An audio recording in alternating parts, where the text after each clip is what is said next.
ನೋಡಿ, ಈಗ ಕಾಂಗ್ರೆಸ್ ಪಕ್ಷ ಸರ್ವರಿಗೂ ಸಮಬಾಳು, ಸರ್ವರಿಗೂ ಸಮಬಾಳು. ಎಲ್ಲ ಸಮುದಾಯದವರ ಪಕ್ಷ ಕಾಂಗ್ರೆಸ್ ಪಕ್ಷ. ಕಾಂಗ್ರೆಸ್ ಇದೊಂದು ಬರೀ ರಾಜಕೀಯ ಪಕ್ಷ ಅಲ್ಲ. ಕಾಂಗ್ರೆಸ್ ಒಂದು ಆಂದೋಲನ, ಅಧಿಕಾರಕ್ಕಾಗಿ ಹುಟ್ಕೊಂಡಂಥ ಪಕ್ಷ ಅಲ್ಲ.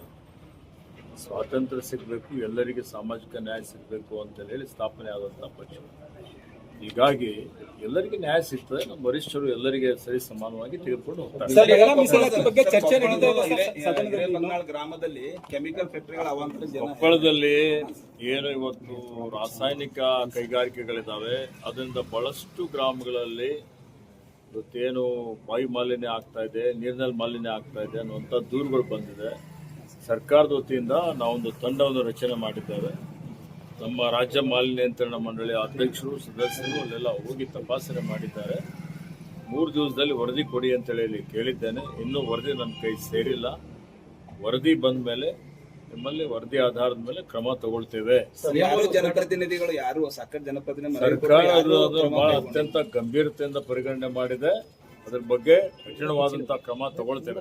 ಮಹಿಳಾ ಮೀಸಲಾತಿ ಬಗ್ಗೆ ರಾಹುಲ್ ಗಾಂಧಿ ಸದನದಲ್ಲಿ ಚರ್ಚೆ ನಡೀತಾ ಇದೆ. ಮಹಿಳಾ ಮೀಸಲಾತಿ ಬಗ್ಗೆ ವಿರೋಧ ವ್ಯಕ್ತಪಡಿಸ್ತಾ ಇದ್ದಾರೆ. ಇದು ಮಸೂದೆನೇ ಅಲ್ಲ ಇದು. ನೋಡಿ, ರಾಹುಲ್ ಗಾಂಧಿ ಅವರು ಮಹಿಳಾ ಮೀಸಲಾತಿ ವಿರೋಧಿ ಅಲ್ಲ. ಭಾರತೀಯ ಜನತಾ ಪಕ್ಷ ಷಡ್ಯಂತ್ರ ಮಾಡಿ ಮಹಿಳಾ ಮೀಸಲಾತಿ ಹೆಸರಿನ ಮೇಲೆ ಇವತ್ತು ಇಡೀ ರಾಜ್ಯದ ದೇಶದ ಜನರಿಗೆ ದಾರಿ ತಪ್ಪಿಸುವಂತ ಒಂದು ಕೆಲಸ ಮಾಡ್ತಾ ಇದ್ದಾರೆ. ತರಾತುರಿಯಲ್ಲಿ ತರೋದಕ್ಕಿಂತಲೂ ಎಲ್ಲರ ಜೊತೆಲಿ ಚರ್ಚೆ ಮಾಡಬೇಕಾಗಿತ್ತು, ಎಲ್ಲರ ಜೊತೆಯಲ್ಲಿ ಅಭಿಪ್ರಾಯ ತೆಗೆದುಕೊಳ್ಬೇಕಾಗಿತ್ತು. ಅದೆಲ್ಲವನ್ನು ತೆಗೆದುಕೊಂಡು ಇವತ್ತು ಎಲ್ಲರ ಸಹಮತಿಯನ್ನು ತೆಗೆದುಕೊಂಡು ಅವರು ಜಾರಿ ಮಾಡ್ಬೋದಾಗಿತ್ತಲ್ಲ. ಏನಾಗಿದೆ ಅವರಿಗೆ? ಚುನಾವಣೆ ನಡೆಯೋ ಹೊತ್ತಿನಲ್ಲೇ ಮಾಡಬೇಕು ಅಂತಿದೆಯಾ? ಅರ್ಥ ಏನು? ಇವರಿಗೆ ಏನಾಗಿದೆ, ಇವ್ರ ಮನಸ್ಸಲ್ಲಿ ಇಲ್ಲ. ಮಹಿಳೆಯರ ಇವರು ಓಲೈಕೆನು ಅಂತಲ್ಲ, ಇವರು ಬೇಸಿಕಲಿ ನೈಜವಾಗಿ ನೋಡಬೇಕು ಅಂತ ಹೇಳಿದರೆ ಇವರೆಲ್ಲ ಪಟ್ಟಭದ್ರ ಹಿತಾಸಕ್ತಿಗಳ ಪರ ಇದ್ದಂಥವ್ರು. ಇವರು ಬಂಡವಾಳಶಾಹಿಗಳ ಪರ ಇದ್ದಂಥವ್ರು. ಇವರಿಗೆ ಸಾಮಾಜಿಕ ನ್ಯಾಯದಲ್ಲಿ ಇವರಿಗೆ ವಿಶ್ವಾಸ ಇಲ್ಲ. ಮಹಿಳೆಯರಿಗೆ, ಶೋಷಿತರಿಗೆ, ಹಿಂದುಳಿದವರಿಗೆ ಎಲ್ಲರಿಗೆ ನ್ಯಾಯ ಸಿಗಬೇಕು ಅಂತ ಇವ್ರ ಮನಸ್ಸಲ್ಲಿ ಇಲ್ಲ. ಹೇಗಾದ್ರೂ ಮಾಡಿ ತೋರಿಕೆಗೆ ತುಟಿಗೆ ತುಪ್ಪ ಹಚ್ಚುವಂಥ ರೀತಿಯಲ್ಲಿ, ಆಗಬಾರ್ದು ಅನ್ನುವಂಥ ರೀತಿಯಲ್ಲಿ ಆ ಮಸೂದೆಯನ್ನು ತಂದು ಇವತ್ತು ಜನರಿಗೆ ದಾರಿ ತಪ್ಪಿಸುವಂಥ ಕೆಲಸ ಮಾಡ್ತಾ ಇದ್ದಾರೆ. ಜನ ಬಹಳ ಅರ್ಥ ಮಾಡಿಕೊಂಡಿದ್ದಾರೆ. ಸತ್ಯ ಇದ್ದಿದ್ದು ಹೊರಗಡೆ ನೋಡಿ, ನಾವು ಮಹಿಳಾ ಮೀಸಲಾತಿ ವಿರೋಧಿಗಳಲ್ಲ.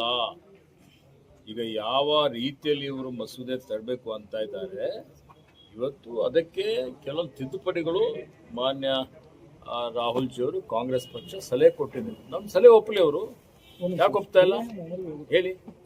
ಲೋಕಸಭಾ ಸೀಟ್ಗಳನ್ನ ಜಾಸ್ತಿ ಮಾಡೋದ್ರ ಬಗ್ಗೆ ಲೋಕಸಭಾ ಸೀಟ್ಗಳನ್ನ ಜಾಸ್ತಿ ಮಾಡೋದ್ರ ಬಗ್ಗೆ ಉತ್ತರ ಭಾರತ ಕಡೆ ಕೇಂದ್ರ ಸರ್ಕಾರ ಹೆಚ್ಚಿನ ಒಲವನ್ನ ಕೊಡ್ತಾ ಇದೆ.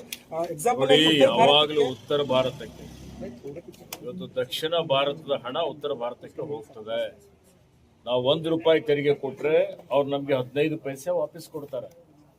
ಅದೇ ಬಿಹಾರ್ನವ್ರು ₹1 ಕೊಟ್ರೆ ಅವ್ರಿಗೆ ₹3 ಹೋಗ್ತದೆ. ಅಂದರೆ 1 ಕೋಟಿ 3 ಕೋಟಿ, 1,000 ಕೋಟಿ ನಮಗೆ ಕೊಟ್ರೆ 3,000 ಕೋಟಿ ಅವರಿಗೆ.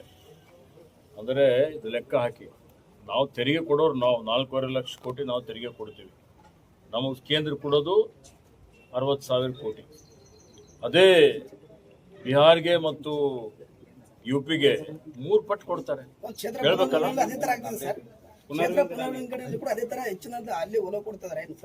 ನೋಡಿ, ಅದ್ರ ಬಗ್ಗೆ ಈಗ ಅವ್ರು ಏನು ಕೊಟ್ಟರು ಜನರಿಗೆಲ್ಲ ಅರ್ಥ ಆಗ್ತಾ ಇದೆ. ಓಕೆ, ನ್ಯಾಯಕ್ಕಾಗಿ ಹೋರಾಟ ನಡೀತದೆ. ನಮ್ಮ 40